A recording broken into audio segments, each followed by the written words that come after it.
Welcome, Age of Vintage Society.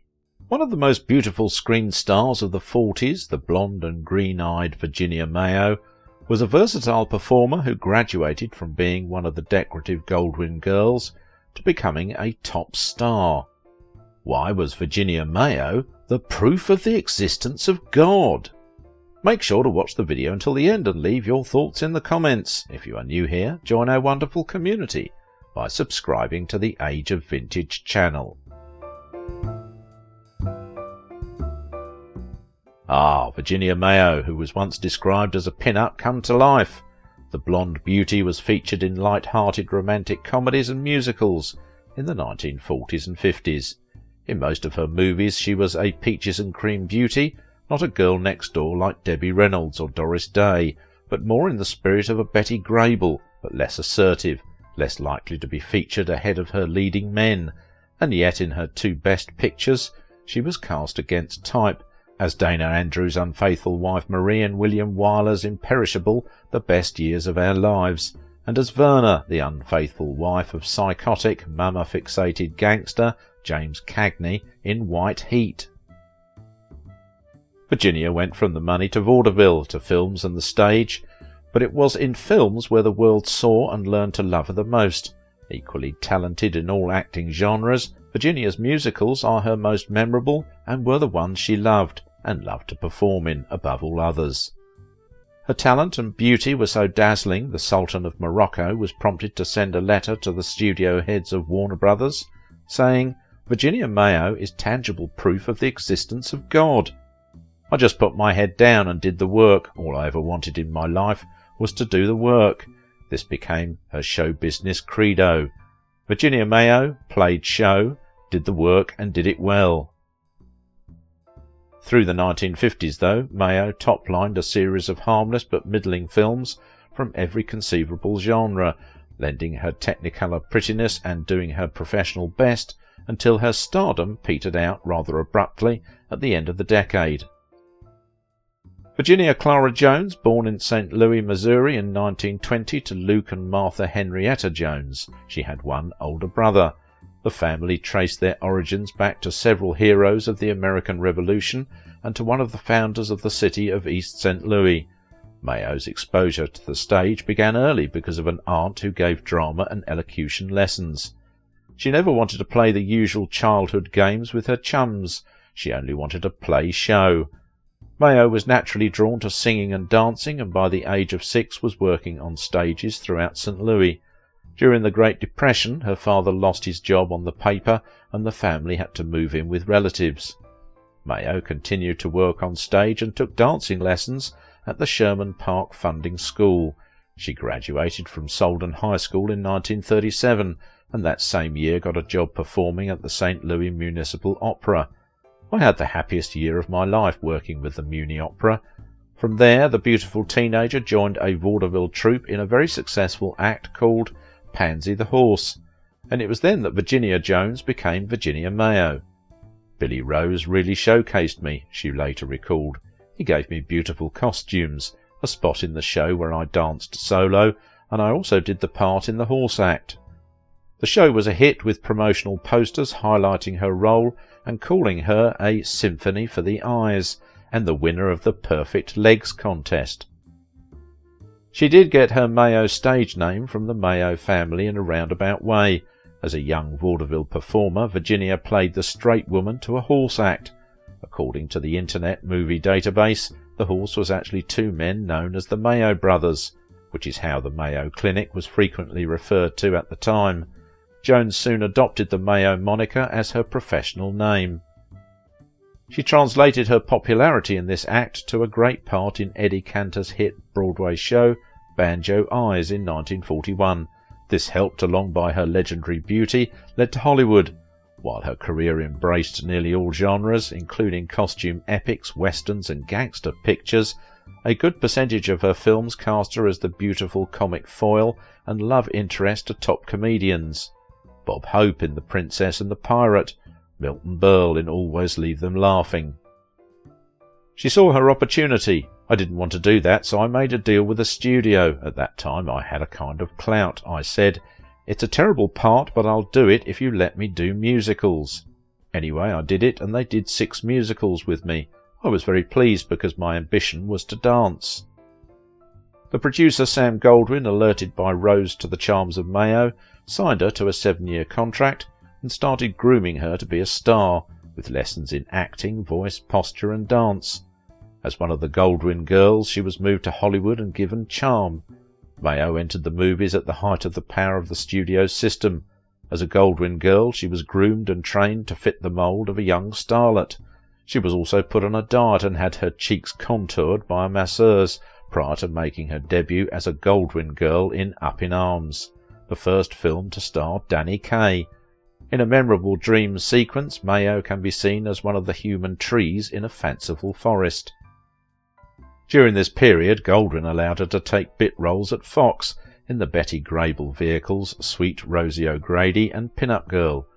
On the set of Jack London, she fell in love with the film's star, Michael O'Shea. I saw him on the set sitting there, and I thought he was kind of cute. They married in 1947, a union that lasted until O'Shea's death in 1973. With Mayo's apprenticeship complete, Goldwyn then gave her the female lead in the Bob Hope comedy The Princess and the Pirate. Looking gorgeous in Technicolor, Mayo sparred well with Hope and sang and danced to the song How Would You Like to Kiss Me in the Moonlight?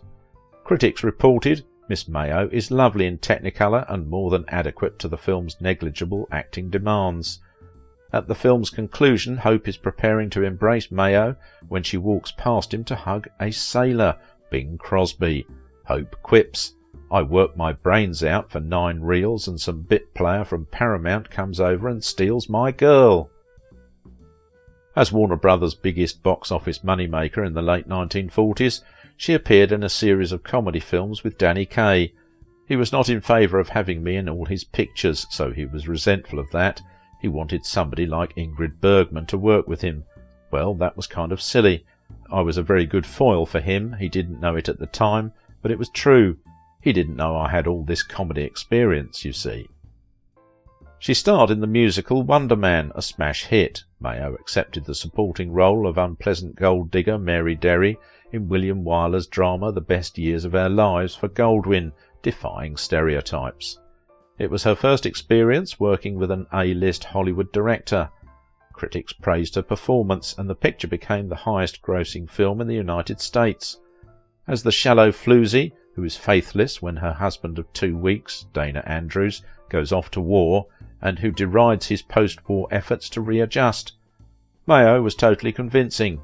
She later joked that she had been responsible for Wyler's winning one of the film's 9 Oscars, because everyone said, my God, if he can do that with Virginia Mayo. In 1949 she starred in 6 films, including performing her most famous role as the unfaithful wife of a gangster played by James Cagney in the film noir classic White Heat. Her other film appearances in 1949 displayed her range throughout the popular film genres. Flaxie Martin, a mystery, Colorado Territory, a western directed by Raoul Walsh, the comedy The Girl from Jones Beach, starring opposite Ronald Reagan, the film noir Red Light, and the comedy Always Leave Them Laughing with Milton Berle. Mayo continued her demanding work schedule throughout the 1950s, a decade that saw her become a bona fide movie star. She worked with famous leading men and notable directors in such films as The Flame and the Arrow, directed by Jacques Tourneur and co-starring Burt Lancaster. A lot of actors are not as tender as they should be in love scenes. Burt Lancaster was terrible. He'd grab me and I'd have blue marks all over me. He was so violent, I thought he was going to break my teeth. The West Point Story again teamed with Cagney, Captain Horatio Hornblower R.N., co-starring Gregory Peck and directed by Walsh, and Walsh's Along the Great Divide, co-starring Kirk Douglas in his first Western. In 1952, Mayo starred in her personal favourite of all her films, the musical comedy She's Working Her Way Through College. In 1954, Mayo gave birth to a daughter. The birth of her daughter did not keep the demands of Hollywood away, and Mayo continued her brisk work pace throughout the late 1950s with leading roles. She ended the decade with a trio of westerns: The Tall Stranger, co-starring Joel McCrea, Fort Dobbs, and Westbound, directed by Bud Bouticcia and starring Randolph Scott. Westbound was the last film she made under a Hollywood studio contract. Her career at Warner's ended, alas, with roles in which she was required to do little but be decorative. In South Sea Woman, King Richard and the Crusades, and Paul Newman's first movie, the much denigrated The Silver Chalice.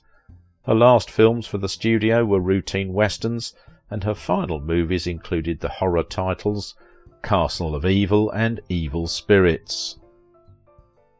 On the longevity of her marriage, she commented, "Mike was so tolerant of my working all the time, and he would take care of the house while I had to go to work, and not every man will tolerate that, you know. But he was too clever to let that bother him. He was a great actor. I'd do plays with him, and I'd watch him on stage. It was just magnetism. He had a great talent that was never appreciated because he didn't push himself." Mayo made her first film outside of the United States in 1960, when she starred in the Italian sword and sandal epic Revolt of the Mercenaries. Although she continued to work in films throughout the 1960s, Mayo's career slowed as the old Hollywood studio system collapsed. Mayo toured with several acting companies and appeared on stage in musicals and comedies. She began to appear regularly on television. Throughout the rest of her career she appeared in several low-budget B-movies. Most of Mayo's final work was on stage, appearing in such shows as Hello Dolly and No No Nanette. She gave a highly praised performance as a drunken trollop arrested for speeding in the television series Police Story, and made guest appearances on Remington Steele and Murder, She Wrote. Mayo was superbly sluttish and worked excellently with Cagney. Mayo later praised the actor's inventiveness. "Like a scene where I've got a new mink coat on and I'm looking in the mirror and I'm in this chair. He says something to me, I reply in a very snide manner. He gets mad and just kicks the chair out from under me, and I fall back on the bed. Well, that was just Jimmy's idea, you know." Things like that he always thought of. Good little touches. It would make a picture. She was re-teamed with Cagney in the West Point Story with songs by Julie Stein and Sammy Cahn, in which they had two engaging dance duets. By the Kissing Rock was a delightful tap number performed in a rehearsal sequence, and the climatic number, Brooklyn, was a favourite of Cagney's. Beautiful Virginia Mayo and I did a number that I thought was some of the best dancing we ever did. It's still a pleasure to look at because it shows some versatility and humour, things I prize highly and always strive for. Virginia, in her usual fine style, made that number something I always enjoy watching. Mayo died of pneumonia at age 84. She is buried in Pierce Brothers Valley Oaks Memorial Park in Westlake Village, California. In a Hollywood career that spanned more than 50 films, Mayo redefined herself from Goldwyn Girl to critically acclaimed actress. A combination of talent and beauty made her a different kind of Hollywood sex symbol. In White Heat she tries to manipulate her gangster husband, played by Cagney, into spending some heist money on her. "I look good in a mink coat, honey." Cagney's response summed up Mayo's place in Hollywood history. "You'd look good in a shower curtain." If you liked this video, don't forget to give it a thumbs up, subscribe if you are new here, and if you want to support my work, please visit my Patreon page. Now it is your turn. What do you think about the life and legacy of Virginia Mayo?